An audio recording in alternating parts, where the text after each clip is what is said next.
We got to talk Alabama Vandy. I mean, let's do this here. I'm going to post the clip of me kind of previewing this game before it happened. So this was in last week's episode. Check out what I said in this clip here. So they had the Georgia game, they're past that, and they have the Vanderbilt game coming up. I think both of these teams do have trap games here. Alabama at Vanderbilt coming off that type of win, getting all the praise that you can get. Who cares about Vanderbilt? We come in here and stomp them year in and year out. But Vanderbilt is a 2-2 team this year, and again, not suggesting that they'll beat or even compete with Alabama, but Alabama has to come in there ready to play a football game. So as you can see, that was my warning. I didn't think, and again, I don't want to take credit. I didn't predict this upset, but I just kind of know the landscape and how things go. I saw that Vandy is a more competitive team than they've been in the past. And I saw how they played Missouri. I saw that they're a 2-2 team. One of their losses came to my alma mater. Go Panthers, Georgia State. But I saw that they were a competitive team. This was a road game. And again, all you heard the week before this or leading up to this game was praises about Alabama. Give Jalen Milroe the Heisman. Ryan Williams is only 17. He walks on water. Alabama is the greatest thing since sliced bread, right? And when you're dealing with 18 to nowadays 30-year-olds with all these with extensions of eligibility, but that gets to them. They start thinking their stuff doesn't stink, and they do feel like they're the best things walking, and forget that they have a team that wants to decapitate them the very next week. And again, I said it. You got to play the team, not the name, not the history. You got to go out there and play the team. And I think Vandy came out there and surprised them with how well they competed with them, and this was the result. Bama falls to Vandy 40-35. I saw a lot of undisciplined play. I saw some penalty extending drives from Alabama against Vandy sometimes where it looks like they got them off the field, but it was a penalty. It was a holding. It was a face mask. It was always something that kept Vandy going. That could have, maybe stopped some of that momentum and gave Alabama a better chance here. But turnovers as well, aiding the Vandy drive. I think Milroe had that early pick to start the game. It wasn't his fault. I think it was just a deflected ball that bounced in the air. And I believe it was a pick six. But my question is this the first impact of the coaching change here? From the legend of Nick Saban to Kalen Deboer, is this our first sighting of things are different? Obviously, Saban never lost to Vandy, but I think context is probably good to have with this. Saban was at Bama for 17 years, and I have to fact check. I don't know if he's literally never lost to Vanderbilt, and I don't doubt it. But if he did, it was probably can count it on one hand, maybe one finger. But Vandy probably for his whole stint was never. Vanderbilt has not been a force in the SEC for a very, very, very long time. And so even right now, I believe they're a 3-2 football team. They haven't usually even been that competitive. Like usually by this time of the year, they're already 1-4. They're an afterthought. It's like who worries about Vanderbilt?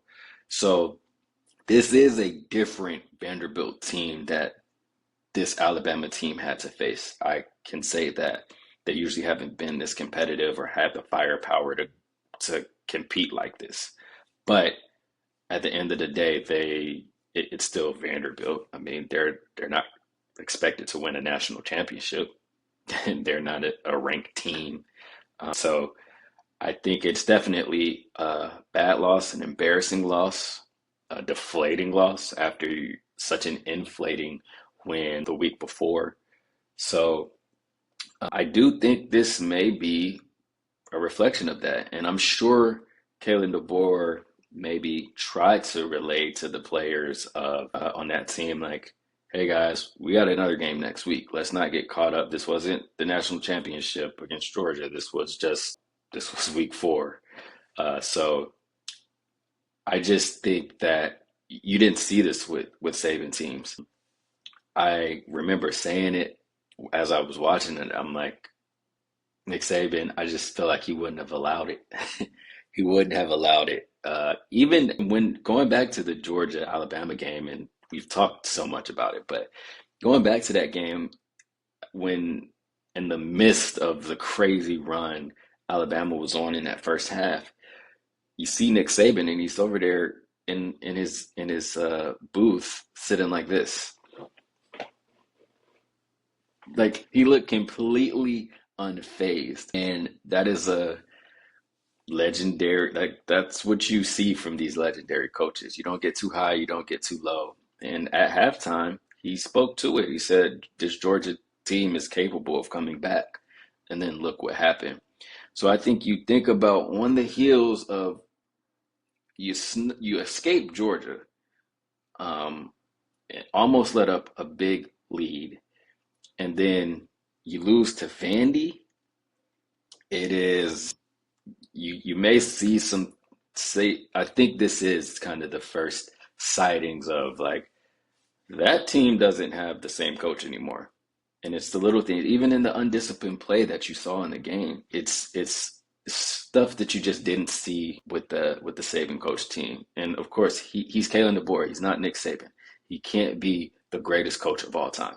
You you just can't replace that. But nonetheless, it is what it is. They lost to Vanderbilt, and you did see a drop in play. You did see a drop in focus, and that's just not what we are accustomed to seeing with Alabama. Alabama's defense, I think it's clear now that that's a team, that's a defense that's going to give up points. They just are.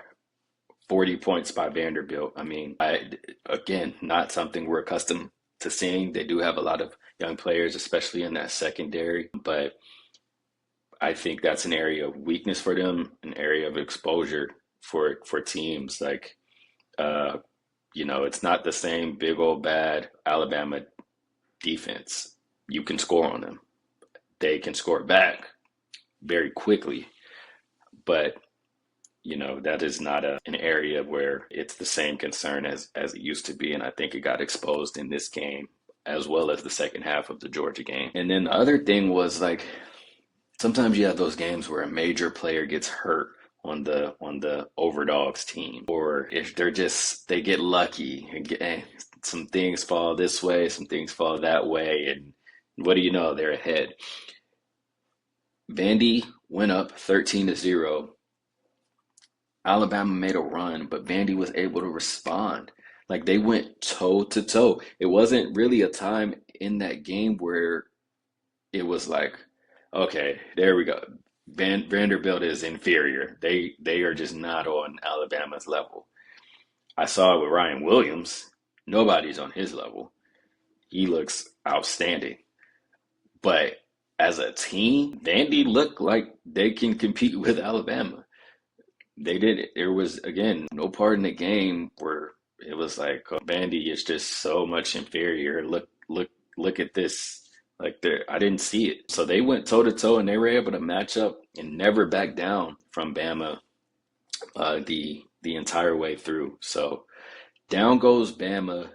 Unbelievable win for Vanderbilt in that program. I saw that they took down that goalpost and then walked 3 miles to some river and dumped it there. It was an incredible win, and 1 week at number 1, and Bama goes down. So that was the biggest upset of the week